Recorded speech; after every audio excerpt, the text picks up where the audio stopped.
여러분 혹시 세계에서 제일 높은 건물이 뭔 줄 아세요?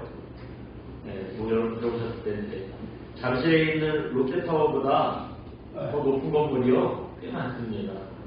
세계에서 제일 높은 건물들 10개를 순위를 매긴 게 있더라고요. 한번 잠깐 보여드릴게요. 보여주시겠어요? 1위가 뭐래요? 부르즈 칼리파. 높이가 얼마나 되세요? 829m입니다. 아랍에미레이트에 있는 건물이고요. 아마 여러분들 TV 보시면 한 번쯤 보셨을 거예요. 2위가 뭐래요? 메르베카 인디탈. 이게 말레이시아에 있는 건물이 되는데요. 높이가 1등이랑 2등이랑 한 200m 차이가 나요. 그러니까 1위 그 부르즈 칼리파가 얼마나 높은 건지 우리가 좀 감이 오죠. 우리나라의 롯데타워도 꽤 높은데 몇 위래요? 6등이에요. 네, 6등밖에 안 돼요. 그 위를 창창합니다. 근데 여러분 이 순위들을 보시면 조금 특이한 점이 한 가지 보이지 않나요? 뭐냐면요. 저 그 높은 건물들이 있는 나라들이 아메리카랑 유럽 쪽에는 전무하다시피 하나는 겁니다. 옛날에 그 미국의 무역센터라는 건물이 이게 그 테러 때문에 무너졌잖아요. 그리고 이제 그 자리에다가 그 워널드 타워라는 그 미국의 그 빌딩 하나 들었는데 그것 빼고는요 유럽이랑 아메리카에는 그렇게 높은 건물들이 없대요. 아예 안 짓는데 특히 유럽은 저렇게 수백 메타씩 하는 그런 건물을 아예 안 짓는데 높아야 한 10층 10층도 뭐 사실은 잘 없고 대부분 유럽은 뭐 4층, 5층 이 정도 수준의 건물들이 많다고요. 그 중동이 사실은 중동이라고 이름은 부르지만 분류는 원래 아시아로 같이 묶어서 하잖아요. 그래서 월드컵 같은 것도 보면은 아시아 예선하는 중동이랑 아시아 사람들이랑 같이 막 모여서 합니다. 이렇게 중동도 아시아에 포함되다 보니 지역적으로만 포함된 게 아니고요. 사람들의 생각도 중동 사람들이랑 아시아 사람들이랑 비슷한 게 많대요. 그래서 이 중동과 아시아에서만 유독 그 고층 건물을 세우는데 열을 올리는 이유가 있답니다. 그 이유가 뭐냐 하면 과시하고 싶은 마음 때문이에요. 여러분이 다 누구나 좀 내가 뭐 자랑하고 싶고 내가 뭐 이만큼 한다고 알리고 싶고 그런 마음들 막 있잖아요. 이 아시아 사람들이 그런 게 좀 있다는 거예요. 그래서 우리가 이렇게 높은 건물을 지을 수 있다. 이거 막 기술력을 자랑하고 싶다는 겁니다. 이런 과시욕 때문에 뭐 아메리카나 유럽 쪽에는 그런 거 별로 관심 없는데 아시아 사람들은 이렇게 높은 건물을 짓는 경쟁을 한다는 거예요. 그래서 보시면 뭐 다 뭐 아랍에미리트, 말레이시아, 중국, 사우디, 중국, 한국, 미국 하나 빼고 다 중국 아시아예요. 이런 게 다 아시아에만 있어요. 근데 저렇게 너무 높은 건물을 지어놓으면 그 나라의 레드마크가 될 수 있는데요. 근데 안 좋은 점도 있대요. 한편으로는 부동산 경기가 침체되는 원인이 되기도 한다고요. 여러분 롯데타워 같이 큰 건물이 세워졌어요. 그럼 주변에 있는 사람들, 그 상가들이나 회사들이 거기로 들어가고 싶겠어요? 아닐까요? 그래도 기왕이면 들어가고 싶잖아요. 그 사람들이 다 찾아본다는데 장사를 해도 기왕이면 그런 데서 하고 싶고 좀 그런 데 회사가 있어야 좀 번듯해 보이고 막 그럴 거 아니에요. 실제로 많이 들어간다고요. 그래서 그런 그 큰 건물들이 있는 주변의 상가들, 사무실들, 건물이 세워지면은요, 공실이 많이 생겨요. 그러니까 부동산 침체가 오는 거예요. 또 이렇게 입주하고 싶은 사람이 많아도 건물이 워낙에 크니까 100% 이게 임대가 다 안 된다는 거예요. 저렇게 큰 건물을, 여러분 자기 돈을 줬겠어요? 대부분 저런 거 지을 때 대출을 받는데. 근데 100% 임대가 안 되면 대출금 갚기에 허덕이는 거예요. 그러다가 이제 회사가 어려워지는 겁니다. 대표적인 게 있어요. 우리나라에 63빌딩. 여러분 여의도에 있는 63빌딩 아시잖아요. 그거 저런 거 신청하기가 어려웠을 때. 물론 그것 때문에 망한 건 아니에요. 근데 회사가 어려워지고 망하게 된 이유 중에 하나가 63빌딩 져놓고 무리가 돼서 그랬다는 거예요. 뭐 유럽이나 미국은 이미 그런 경험을 다 해봤기 때문에 큰 건물 짓는 데 관심도 없는데 유독 아시아에서 이러는 거예요. 서양에서 저렇게 높은 건물에 관심이 없는 이유가 몇 가지 있어요. 하나는 뭐냐면 높은 곳에서 수십 년 살아보니까 임신을 하는데 유산이 되는 경우가 많더라는 거예요. 이게 정확한 건 아니에요. 근데 아마도 고도 차이 때문에 그런 게 아닐까 그런 얘기들을 합니다. 임산부뿐만 아니라 암이 발생할 가능성도 높은 것 같고 어르신들도 이게 높은 데서 사는 게 건강에 그리 좋은 것 같지도 않고 확실하게 의학적으로 검증된 건 아닌데요. 심증이 그렇다는 거예요. 또 한 가지 이유는 위급한 상황에서요. 저렇게 높은 건물에 살면은 돈 갚기가 힘들대요. 여러분 이거는 우리도 좀 많이 생각해 볼 만한 문제가 있어요. 갑자기 심장마비제도 오면은 걸어 내려갈 수 없잖아요. 102층을 어떻게 걸어 내려가요? 네. 이게 엘리베이터 타야 되는데 구급대원들도요. 사람 데리러 오는데 이거 뭐 102층 사는 사람이 지금 이 갑자기 이 상황이 오면은 엘리베이터로 올라가는데도 내려오는데도 이게 너무 시간이 많이 걸리는 거예요. 그러니까 이런 이유들 때문에 서양에서는 고층 빌딩에 사는 거 그렇게 반가워하지 않는 거예요. 그리고 또 한 가지 이유가 있어요. 이거 말씀드리려고 좀 장황하게 말씀드렸는데요. 여기 높은 건물에 살다 보니까 이웃들과 관계가 단절되어 나가는 거예요. 여러분 60층, 100층 되는 초고층 건물을 엘리베이터 없이 걸어갈 수 없잖아요. 그러니까 차에서 내리면 무조건 타는 거예요. 무조건 타고 올라가는 겁니다. 그렇다 보니 이웃 사람들이랑 만날 기회가 잘 없어요. 그나마 이게 좀 사람들이 조금 살아야지 자꾸 얼굴을 보면 또 인사라도 하게 되고 이러는데 뭐 102층 막 이런 거 얼마나 많은 사람들이 살겠어요. 그러니까 볼 때마다 다 남인 것 같아요. 처음 보는 사람인 것 같아요. 다 서먹한 거예요. 예. 그래서 이웃에 누가 사는지도 모르고 이웃과의 관계가 다 깨져버리잖아요. 그래서 서양에서는 고층 건물 선호하지 않고요. 그냥 뭐 적당히 오르내릴 수 있는 또 그냥 적당히 이웃과 교류할 수 있는 한 5층, 6층 이런 정도 건물을 유럽 사람들은 선호한대요. 근데 우리가 삶을 보니까 우리도 그런 것 같아요. 여러분 우리가 자꾸 사람들과 관계를 맺는 쪽으로 인생이 돼야 되잖아요. 이게 될 수 있으면 사람 안 만나려고 그러고 혼자 방콕적이 돼가지고 집에서 나오려고 하지도 않고 이러면 안 되잖아요. 그 장수하는 그런 연구들 많이 한 결과에 공통점으로 한 가지가 나오는데 뭐냐면 관계를 놓치면 안 된다는 거예요. 친구를 잘 사귀든지 아니면 그 중에 또 하나는 신앙생활하는 거 되게 권합니다. 교육은 아무래도 사람들 만나잖아요. 또 서로 얘기하게 되고 그러면 마음의 위로도 받고 또 하나님을 섬기면서 또 여러 가지 또 외롭고 어렵고 이런 마음들이 또 많이 좀 상쇄되고 이러니까 그런 이제 장수에 대한 비결로 꼭 사람들과의 관계, 또 신앙생활 이런 거를 권장하는 일을 볼 수 있어요. 그만큼 관계가 중요하다는 거죠. 관계가 중요하다는 거죠. 교회도 뭐 말할 것도 없어요. 여러분 성도들이랑 교제도 안 하려고 하고 빨리 그냥 끝나고 차 타서 갈 생각이나 하고 어떤 분들은 막 어쩔 때는 급하니까 그러겠지만 목사가 축도 끝나기도 전에 목사보다 먼저 가는 분들도 있어요. 네, 그런 분들도 있어요.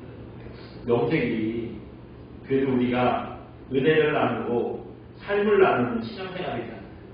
근데 그런 관계가 성취되면 되겠습니다. 그러니까 혹시 조금 빨리 가야 될 일이 있으시더라고요. 조금 여유를 가지셨으면 좋겠어요. 5분도 안 걸리니까 한 바퀴씩 도는 거예요. 그래서 뭐 한 주 동안 뭐 무슨 일은 없었는지 서로 아무도 묻고요. 자기 오늘 빨리 가야 되는데 왜 빨리 가야 되는지 이유를 설명하는 거예요. 잘 같이 뭐 계시던 분들이 빨리 가면 사람들 다 궁금해하잖아요. 자꾸 물어봐요. 집사님 왜 갔어요? 그러고 이렇게 물어봐요. 그러면 저도 뭐 대답해주고 모른다 그러고 뭐 그러죠. 근데 이게요 가만히 보니까 그런 것 같아요.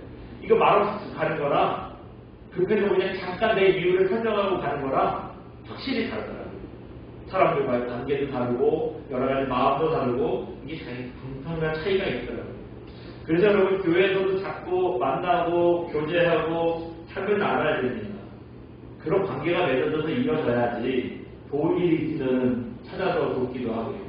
또 우리가 기도하는 일을 해줄 수 있잖아요. 그런 관계가 중요하지 않겠어요. 오늘 본문에 보시면 바울과 에베소 교회의 교인들이 이 관계가 상당히 좋았던 것을 우리가 볼 수 있어요. 우리 오늘 본문 15절 한번 읽어볼까요? 본문 15절입니다. 같이 봅니다. 시작. 이로 말미암아 주 예수 안에서 너희 믿음과 모든 성도를 향한 사랑을 나도 듣고 아멘. 여기 보니까 뭐라고 그랬어요? 에베소 교회 교인들의 믿음이 어떤지 또 교인들끼리 서로 어떻게 살아가는지 어떻게 교제하는지 바울이 마지막에 보면 뭐라고 표현했어요? 나도 듣고 들었대요. 에베소서는 무슨 말씀이죠? 에베소 교회를 향해서 바울이 보낸 편지가 에베소서예요. 그러니까 지금 바울은 에베소에 없어요. 에베소에 없고 그 사람들을 향해서 편지를 쓴 겁니다.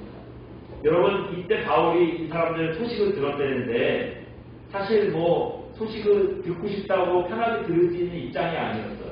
왜냐하면 지금 바울은 감옥에 갇혀 있기 때문입니다. 로마 감옥에 갇혀 있어요. 감옥에 갇힌 영혼의 몸이 돼서 자유롭게 사람들 만나고 뭐 가고 싶은데 찾아가고 그럴 수 없는 상황이에요. 그러니 에베소 교회의 소식을 들으려면 어떻게 해야 되죠? 기도해서 성령께서 알려주시면 될까요? 물론 그런 일도 가능은 한데 근데 그런 건 아주 특별한 경우에만 임하는 은혜고요. 보통은 교회 에베소 교회 성도 중에 하나 누군가 와가지고 바울에게 이제 교회 상황이 어때요? 알려주면 되잖아요. 이런 일이 있었던 것 같아요. 그래서 에베소 교회 성도들 중에 누군가가 와서 아마 바울에게 교회 소식을 전했던 것 같습니다. 왜 그걸 알 수 있냐면 맨 마지막 장 에베소 6장 21절 보시면 편지의 끝인사를 하거든요. 거기서 이런 얘기를 해요. 내가 두기고를 보내서 두기고라는 제자를 보내서 내 형편이 어떤지 당신들에게 알려줄게요. 그런 얘기를 해요. 그러니까 그 바울의 상황을 지금 감옥에서 어떻게 생활하고 있는지 이거 알려주겠다는 거예요. 방금 읽은 15절에서 바울이 에베소 교회의 상황을 알게 된 거, 아까 말씀드렸던 바울이 두기고를 보내서 자기의 상황을 알려준 것처럼 지금 교회에서도 누군가 보내서 바울에게 상황을 알려줬기 때문이겠죠. 이렇게 에베소 교회랑 바울은요, 이 소식이라고 그렇게 서로 냉담한 그 관계가 아니었습니다. 사람을 보내서라도요, 어떻게 해서라도 서로의 소식을 전하고 알리는 그런 관계였다는 거예요. 여러분 이렇게 서로의 소식을 들으니 여러분 우리 같으면 어때요? 아, 잘 지내고 있구나. 요즘 사는 게 힘들구나. 소식만 듣고 끝내겠어요? 우리는 그러지 않잖아요. 진짜 교환하는 관계는 여러분 이런 관계입니다. 한번 보여주시겠어요? 같이 한번 읽어봅니다. 진정한 관계 맺음은 서로를 위해 기도해주는 관계입니다. 여러분 주님 안에서 이게 중요해요. 예수님 안에서 어떤 관계가 진짜 관계래요? 서로 기도해주는 거. 어떻게 뭐 사는지 상황만 알고 걱정해주는 관계가 아니래요. 이거는 여러분 세상에서도 얼마든지 할 수 있어요. 친구들이랑 아니면 먼 친척들이랑 오랜만에 연락해서 그 정도는 하잖아요. 만약에 여러분 우리는 세상에 그냥 친구가 아니라 우리 뭐라고 부르죠? 성도, 거룩한 무리, 거룩할 무리도 이게 우리의 무리임이에요. 그러니 거룩하다는 거는 여러분 무슨 뭐 점잖고 말수가 적고 이런 게 거룩한 게 아니라 세상 사람들이랑 구별된 게 거룩함이다. 세상 사람들은 다 아는 정도 관계가 아니라 우리는 뭔가 달라야 되는 거예요. 뭐 그냥 세상에서 관심 갖고 걱정해주고 이 정도는 세상에서도 얼마든지 할 수 있어요.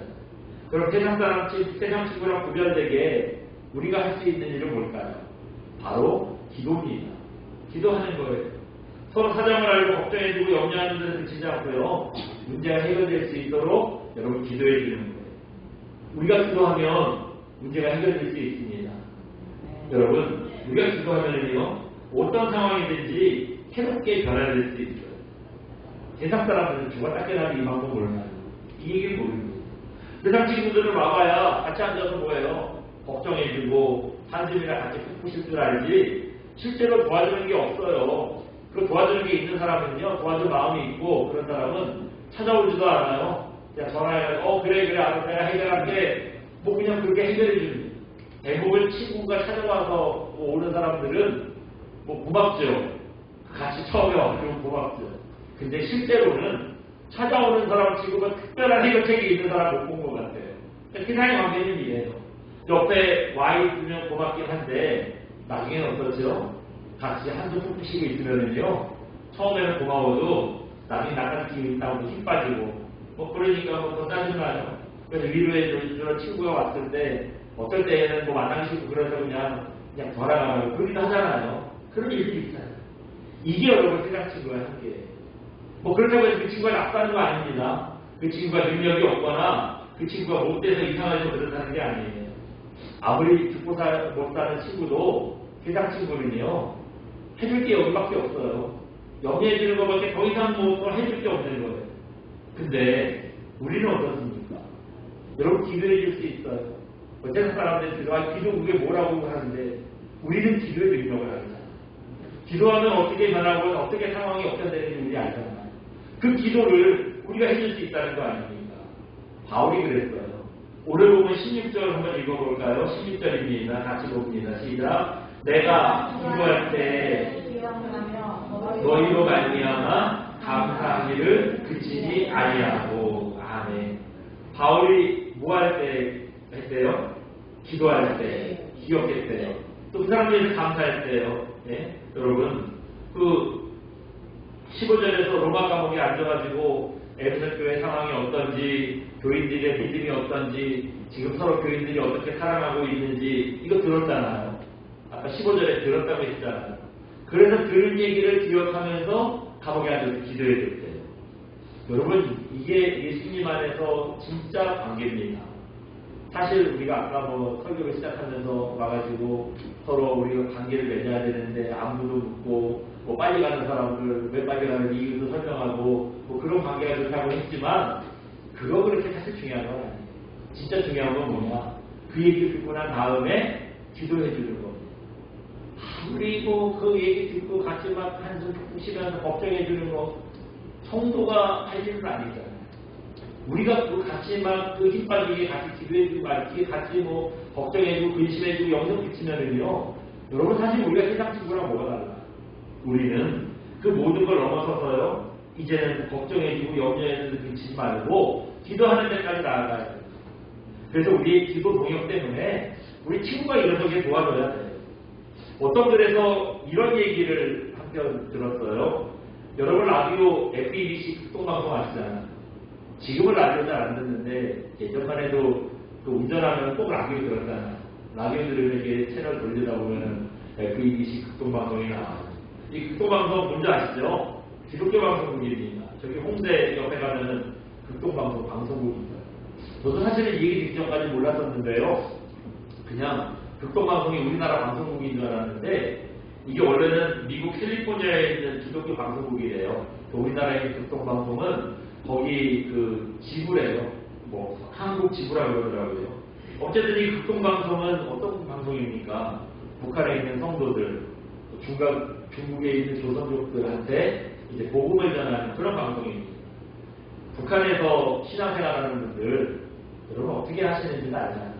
우리보다 얼마나 어렵게 합니까?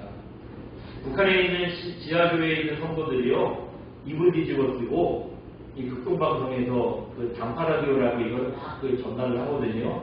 이거 받으면 이거 이불 뒤집어 쓰고요, 방송 이거 라디오 들으면서 몰래 신앙생활. 이분들이 그렇게 신앙생활 한다는 거예요. 탈북자들의 지원인데 이렇게 그 이불 뒤집어 쓰고 방송국 라디오 들으면서 몰래 신앙생활하는 분들이 생각보다 많다 그럽니다. 상당히 많대요. 또 여러분 북한에서 한국으로 편지를 쉽게 붙일 수 있을까요? 불가능한데요. 오고 가고 못하잖아요. 근데 가끔 북한에서 이 극동방송으로 그 편지가 오네요. 어떻게 오냐면 북한에 탈출하는 탈북자들 편에 편지를 보내는 거예요. 그래서 방송 잘 듣고 있다고, 극동방송 때문에 하나님 알고 됐다고, 감사하다고 이런 편지들을 종종 받을 때가 있겠습니다. 한 번은요, 베드로와 형제들이라는 이름으로 북한에서 이 극동방송에 편지가 왔대요. 근데 감사 편지만 온 게 아니라 그 헌금이라고 500위안, 중국 돈 500위안을 같이 보내왔대요. 그 500위안이면은 사실 큰 돈은 아니에요. 한국 돈으로 따져보니까 9만원 정도 된다. 예. 근데 여러분 이게 우리한테나 9만원이지 북한 사람들한테는 500위안은요 500만원 이상의 가치가 있는 그런 큰 돈이에요. 그렇게 큰 돈을 헌금으로 보내오면서 한국교회를 위해서 기도하고 있다, 그런 편지를 전했다는 거예요. 기도해주고 헌금을 보내고, 여러분 이런 거 하려면 우리가 북에 있는 성도들을 위해서 해야죠. 목숨 걸고 예수 믿는 북한 사람들이 편하게 앉아서 예수 믿는 우리들을 위해서 기도해주고 헌금 보내준다는 게 참 보니까 얼마나 부끄러운 일이 아닌가 생각이 들어요. 근데 그 글을 보면서 또 한 가지 생각이 들었어요. 뭐냐면 그게 바로 오늘 본문이 얘기하고 있는 성도의 교제구나 싶더라고요. 예. 여러분 좀 여유 있는 우리 남한의 성도들이 해줘야지. 어떻게 그 목숨 걸고 예수님 믿는 북한의 형제들이 우리를 위해서 기도해주고 또 그렇게 큰 헌금까지 보내줘. 우리가 그렇게 생각하는데요. 근데 여러분, 주 안에서는 그렇지. 주님 안에서 그렇지. 형편, 상황, 여유 이런 거 사실 따질 거 없어요. 서로를 위해서 할 수 있는 걸 해주는 거, 그게 성도의 교제지. 우리가 형제들을 위해서 바로 그런 일들을 해줘야 된다는 겁니다. 오늘 본문에 바울도 보세요. 여러분, 기도해줄 여유가 있다면 감옥에 앉아있는 바울이 여유가 있을까요? 밖에서 자유롭게 생활하는 이 에베소 교회 성도들이 여유가 있을까요? 네. 바울보다는 그 밖에 있는 사람들이 훨씬 더 기도할 수 있잖아요. 근데 감옥에 있는 바울이 교회를 위해서 오늘 본문에 보면 기도해주고 있대요. 소식 듣고 내가 너무 감사해서 기도해주고 있대요. 또 고린도전서 8장 2절 보시면 이런 말씀도 있습니다. 한번 보여주시겠어요? 같이 한번 읽어봅니다. 고린도전서 8장 2절. 환난의 많은 시련 가운데에서 그들의 넘치는 기쁨과 극심한 바람이 그들의 풍성한 정보를 넘치도록 하게 하였느니라. 아멘. 저 말씀 무슨 말씀이냐면 이스라엘에서 예수님을 믿는다는 건 우리는 이제부터 가난하게 되겠습니다 하는 그런 뜻이었어요. 왜냐하면 그 유대교에서 예수님을 믿는 건 이단이잖아요. 종교사회에서 이단은요 완전 따돌린다는 거예요. 예수님을 믿는 직장에서도 쫓겨납니다. 또 장사를 해도요 저 사람 예수 믿는 사람들이 그 집에 안 가요. 안 가요. 그러니 장사도 안 돼요. 직장을 잃어. 장사도 안 돼. 사람들한테 따돌림 받아. 자연스럽게 예수를 믿는다는 건 가난해지겠다는 뜻이에요. 그래서 예루살렘 교회가 가난했어요. 그래서 사람들이 주변에 있는 많은 교회들이요 예루살렘 교회에 돕겠다고 그 성경의 연보라고 표현했죠. 부지헌금을 많이 보냅니다. 저 말씀은 어떤 말씀이냐면 마게도니아 지역에 있는 교회들이 예루살렘 교회를 돕겠다고요 연보를 해서 보냈다는 얘기예요. 근데 이 마게도니아 교회가 부지헌금 했다고요 마게도니아 동네가 좀 괜찮은가 보다 사람들 꽤나 사나보다 생각하는데 그렇지 않아요. 마게도니아도 굉장히 어려운 경우입니다. 그런데 가난해서 가난한 사람들의 마음을 아는 건지 또 방금 읽은 말씀해 보니까 그들의 넘치는 기쁨과 또 그다음 뭐래요? 극심한 가난이 그들의 풍성에 넘치는 풍성한 연보를 넘치도록 하게 하였다 그랬어요. 가난해서 가난한 사람들의 마음을 아는 건지 바보가 포레이 마음을 안다고 그런 의미인지 어쨌든 이 마게도니아 교회 사람들도 너무 가난하기 때문에 가난한데 얼마나 힘든지 알아서 그런지요 연보를 하는데 적당히 하지 않았어요. 풍성하게 했다는 거예요. 넘치도록 했다는 거예요. 마치 북한의 성도들이 우리를 위해서 기도해주고 헌금 보내주고 이런 마음이 있겠어요. 여러분 이게 바로 주 안에서의 진짜 관계입니다. 그냥 오늘 빨리 가는 사람 왜 빨리 가는데 바쁘대 이런 거 아닐 때 관계가 아니에요. 그런 내면을 안다고 그게 뭐 대단하게 다를 것도 없어요. 정말 우리가 맺어야 되는 관계는 바울이 보여줬던 것처럼 기도해주는 관계입니다. 어떤 형편에서든지 우리 할 수 있잖아요. 내가 뭐 집을 팔아서 도와주는 건 못해도 그분을 위해서만 진심으로 기도해줄 수 있잖아요. 근데 여러분 기도 한마디 하는 거요 우리 마음이 달라요. 돈으로 돕는 거보다 그 사람을 훨씬 더 이해하게 됩니다. 이거 해보시면 알아요. 이게 진짜 주 안에서 관계가 되는 거죠. 삶 안에서 기도해주고 여유가 있어서 헌금을 보내주는 게 아니라 여러분 그게 우리의 본분이고 우리가 마땅히 가야 될 참된 교제의 길이기 때문에 우리가 그 일을 해야 하는 겁니다. 그렇기 때문에 여러분 교회에서 절대로 나만 혼자 되지 마시고 주님 안에서 서로의 올바른 관계를 맺어가는 저와 여러분 되시기 바랍니다. 우리가 힘든 중에도 서로를 위해서 돕고 또 서로를 위해서 기도해 줄 줄 아는 이런 거룩한 관계를 세워가시기를 주님의 이름으로 축원드립니다. 우리 시간 함께 찬양하고 기도합니다. 누군가 널 위해 기도하네 함께 찬양하고 기도하겠습니다.